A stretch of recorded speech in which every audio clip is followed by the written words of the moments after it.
नमस्कार दोस्तों, स्वागत है आपका न्यूज वाले में। मैं रोशनी आज आपके लिए लेकर आई हूँ 10 मिनट में देश और दुनिया की 50 बड़ी खबरें जिन पर बनी रहेंगी आज सबकी नजरें। प्रियंका गांधी महिला रेसलर से मिली, कहा सरकार बृजभूषण को क्यों बचा रही। उन्होंने कहा मुझे पीएम से कोई उम्मीद नहीं है, क्योंकि अगर उन्हें पहलवानों की चिंता है तो उन्होंने अभी तक उनसे बात क्यों नहीं की। देश खिलाड़ियों के साथ खड़ा है। मुझे गर्व है कि पहलवान ऐसी चीज के लिए खड़े हैं और आवाज उठा रहे हैं। कर्नाटक में राहुल ने बारिश में जनसभा की, कहा बीजेपी सरकार 40% की चोरी करती है। सीएम की पोस्ट 2,500 करोड़ में बिकती है। उन्होंने कहा कि राज्य की बीजेपी सरकार को 40% वाली सरकार कहना चाहिए। कांग्रेस की सरकार गरीबों की, छोटे व्यापारियों की सरकार होगी। कर्नाटक में कांग्रेस को कम से कम 150 सीटें मिलेंगी। बीजेपी चोरी से, भ्रष्टाचार से सरकार को चोरी करने की कोशिश करेगी। सूडान से निकाले गए करीब 2,400 भारतीय टूटी फूटी हवाई पट्टी पर उतारा हरक्यूलिस विमान। सूडान में भारतीय वायुसेना ने एक साहसिक अभियान में एक गर्भवती समेत सैकड़ों भारतीयों को सुरक्षित निकाला है। रात के अंधेरे में एक टूटी फूटी छोटी सी हवाई पट्टी पर हरक्यूलिस ट्रांसपोर्ट विमान को नाइट विजन गॉगल्स के सहारे उतारकर इस अभियान को अंजाम दिया। भारत में ही चीन के समर्थन में खुलकर खड़ा हो गया रूस। क्वाड ऑकूस को बताया ड्रैगन को घेरने का जरिया। रूस के रक्षा मंत्री सर्गेई शोइगु ने कहा कि मुफ्त और खुले हिंद प्रशांत क्षेत्र की अवधारणा को बढ़ावा दिया जा रहा है ताकि चीन को घेरा जा सके। इसके लिए एक फ्रंट बनाया जा रहा है। अमित शाह पर विवादित टिप्पणी मामले में राहुल गांधी को राहत। झारखंड हाईकोर्ट ने पेशी पर लगी रोक बढ़ाई। राहुल गांधी ने रांची में मजिस्ट्रेट अदालत की ओर से उनके खिलाफ शुरू की गई आपराधिक कार्यवाही को रद्द करने का अनुरोध करते हुए हाईकोर्ट का रुख किया है। प्रधानमंत्री मोदी माफी मांगे। सोनिया गांधी पर आपत्तिजनक टिप्पणी मामले में शिव कुमार ने की मांग। साथ ही उन्होंने टिप्पणी करने वाले भाजपा नेता को पार्टी से बर्खास्त करने की भी मांग की है। 1 मई से शिरडी शहर बेमियादी बंद। शिंदे सरकार ने साईं मंदिर की सुरक्षा में सीआईएसएफ लगाई। मंदिर प्रशासन नाराज। मंदिर प्रशासन का कहना है कि मंदिर की सुरक्षा सीआईएसएफ के हाथ में आने से श्रद्धालुओं को परेशानी होगी, लिहाजा मंदिर प्रशासन और स्थानीय लोगों ने 1 मई से शहर को बेमियादी बंद करने का ऐलान किया है। दिल्ली में ओवर टाइम का मिलेगा 2 गुना पैसा। फ्री मेडिकल टेस्ट की भी सुविधा। श्रम विभाग ने मंजूर किया प्रस्ताव। काम के घंटे भी तय कर दिए हैं। कोई भी व्यक्ति एक दिन में 12 घंटे से ज्यादा काम नहीं करेगा और न ही लगातार 7 दिन ओवर टाइम करेगा। वहीं एक हफ्ते में 60 घंटे से ज्यादा कार्य नहीं कर सकेगा। कर्मचारियों को साल में कुछ छुट्टियां भी देना अनिवार्य किया गया है। अगले 5 दिनों में 14 राज्यों में बारिश का अलर्ट। एमपी राजस्थान में 50 किलोमीटर पर आवर की रफ्तार से चलेंगी हवाएं। ओले गिरने की आशंका। मध्य प्रदेश, महाराष्ट्र, छत्तीसगढ़, आंध्र प्रदेश, तेलंगाना, कर्नाटक, तमिलनाडु, केरल, अरुणाचल प्रदेश, असम, मेघालय और नागालैंड में गरज के साथ अगले 5 दिनों में भारी बारिश होने का अनुमान है। वहीं हिमाचल प्रदेश और उत्तराखंड के कुछ इलाकों में बहुत भारी बारिश होने का अलर्ट जारी किया गया है। देश के प्रधानमंत्री को लेकर ऐसा बयान देना ठीक नहीं। खड़गे के बयान पर बोले अजीत पवार। खड़गे ने पीएम मोदी की तुलना एक जहरीले सांप से की थी। अजीत पवार ने कहा आज नरेंद्र मोदी हमारे प्रधानमंत्री हैं। इससे पहले मनमोहन सिंह, अटल बिहारी वाजपेयी थे। देश के प्रधानमंत्री या राज्य के मुख्यमंत्री के बारे में इस तरह का बयान देना सही नहीं है। स्विगी से खाना मंगवाने वालों को झटका। अब ग्राहकों को देना होगा एक्स्ट्रा चार्ज। कंपनी की तरफ से बताया गया कि केवल मुख्य प्लेटफॉर्म पर फूड ऑर्डर पर अतिरिक्त चार्ज लगाया जा रहा है। ये चार्ज इंस्टामार्ट यूजर्स पर नहीं लागू होगा। कृषि मंत्री ने सुना दी खुशखबरी। किसानों की आमदनी होगी 2 गुनी। उन्होंने कहा कि मोटा अनाज के उत्पादन में वृद्धि से किसानों, विशेष रूप से छोटे एवं सीमांत किसानों की आय में वृद्धि होगी। बड़ी संख्या में स्टार्टअप मोटा अनाज के क्षेत्र में सराहनीय काम कर रहा है।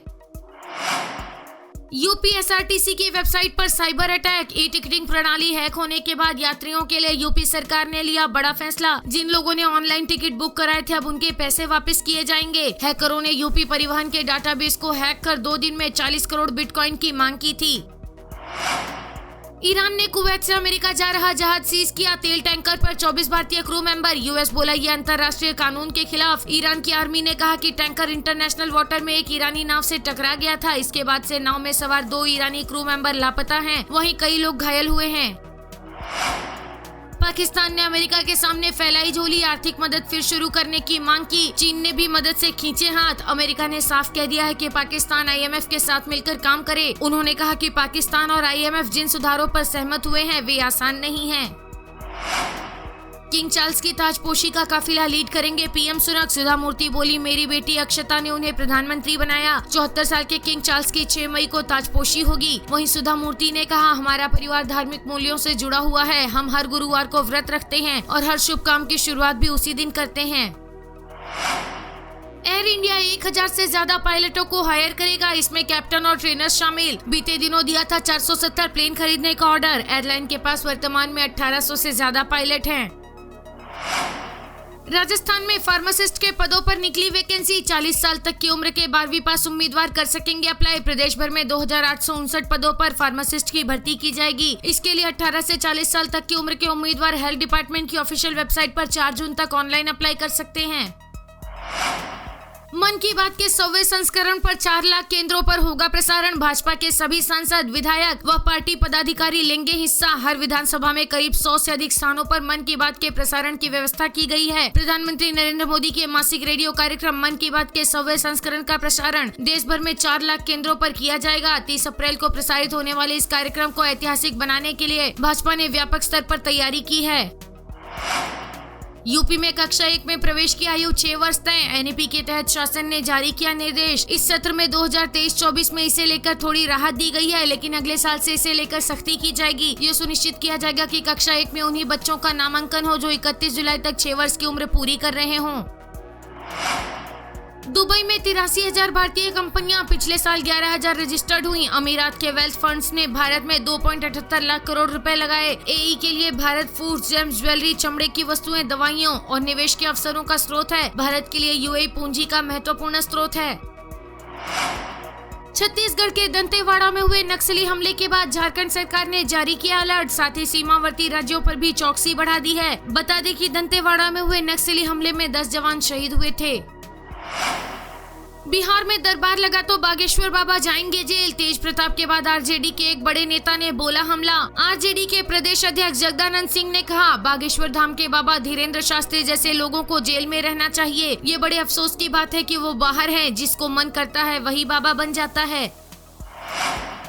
चूराचांदपुर की सरकारी इमारत में अज्ञात बदमाशों ने लगाई आग। जिले में लगा रात का कर्फ्यू। जिले में सीआरपीसी की धारा 144 भी लगी हुई है और मोबाइल इंटरनेट सेवा भी बंद है। पीएम मोदी बोले, मुझे कांग्रेस वालों ने 91 बार गालियां दी। कहा, ये इतनी मेहनत गुड गवर्नेंस में करते तो खराब हालत नहीं होती। प्रधानमंत्री के संबोधन में इशारा खड़गे की ओर ही था। पीएम ने कहा, कर्नाटक को देश का नंबर 1 राज्य बनाने के लिए यहाँ डबल इंजन की सरकार का होना बेहद जरूरी है। जयपुर में हड़ताल खत्म कर काम पर लौटे सफाई कर्मचारी। भर्ती में वाल्मीकि समाज को प्राथमिकता देने की मांग पर बनी सहमति। राजस्थान में पिछले 4 दिनों से जारी सफाई कर्मचारियों की हड़ताल खत्म हो गई है। झारखंड में शुरू हुई एयर एम्बुलेंस की सेवा। सीएम सोरेन ने इस पहल की शुरुआत की। इससे बेहतर इलाज के लिए हायर मेडिकल सेंटर ले जाया जाना संभव होगा। जो पैसा नहीं दे सकता है वो भी इस सेवा का लाभ लेगा। यूएन मुख्यालय में भी लाइव सुना जाएगा मन की बात का 100वां एपिसोड। बिल गेट्स ने भी दी बधाई। इस कार्यक्रम का 100वां एपिसोड रविवार 30 अप्रैल को यानी आज प्रसारित होगा। बिल गेट्स ने ट्वीट कर कहा, मन की बात ने महिलाओं के आर्थिक सशक्तिकरण, स्वास्थ्य, स्वच्छता और अन्य मुद्दों पर विकास के क्षेत्र में जागरूक किया है। मुख्तार अंसारी को गैंगस्टर केस में 10 साल की सजा, 5 लाख का जुर्माना भी लगाया। अफजल को 4 साल की सजा। बसपा सांसद अफजल की संसद सदस्यता जाएगी। थकी हारी कांग्रेस नहीं, जोश से भरी भाजपा को चुनेगी जनता। बेलगावी व विजयपुर की सभा में बोले पीएम ने कहा कि अस्थिर सरकारों के कालखंड से कर्नाटक का बहुत नुकसान हुआ है। कर्नाटक जैसे समृद्ध महान परंपरा वाले राज्य में अस्थिर सरकार के कारण यहाँ के युवाओं के सपने चूर चूर हो गए। कर्नाटक को विकास की नई ऊंचाइयों पर ले जाने के लिए भाजपा ही एक स्थिर और मजबूत सरकार दे सकती है। पीएम ने कहा, यहाँ विकसित भारत के लिए विकसित कर्नाटक का मंत्र गूंज रहा है। कुछ महीने पहले मुझे यहाँ आने का अवसर मिला था। तब पूरे रास्ते माताओं और बहनों ने मुझ पर जिस तरीके से अपने आशीर्वाद बरसाया, मैं उसे कभी नहीं भूल सकता। प्रधानमंत्री ने कहा कि कर्नाटक में परंपरा भी है और तकनीक भी। यहाँ स्टार्टअप और संस्कृति को एक साथ मजबूत करने की जरूरत है। कर्नाटक वो अद्भुत भूमि है जहाँ भारत की प्राचीन और आधुनिक पहचान एक साथ मिलती है और समृद्ध होती है। प्रधानमंत्री नरेंद्र मोदी ने कहा, हमने हमेशा जन सेवा को राष्ट्र सेवा माना है, जनता को जनार्दन का रूप माना है। आज जब बेलगावी आया हूँ तो आपके बीच इसी भाव के साथ आया हूँ। 10 10 मई को आपको कर्नाटक को देश का नंबर 1 राज्य बनाने के लिए वोट करना है। 10 मई को आपको कर्नाटक में डबल इंजन सरकार की वापसी के लिए वोट करना है। वीडियो पसंद आया हो तो लाइक, शेयर और सब्सक्राइब करना ना भूलें।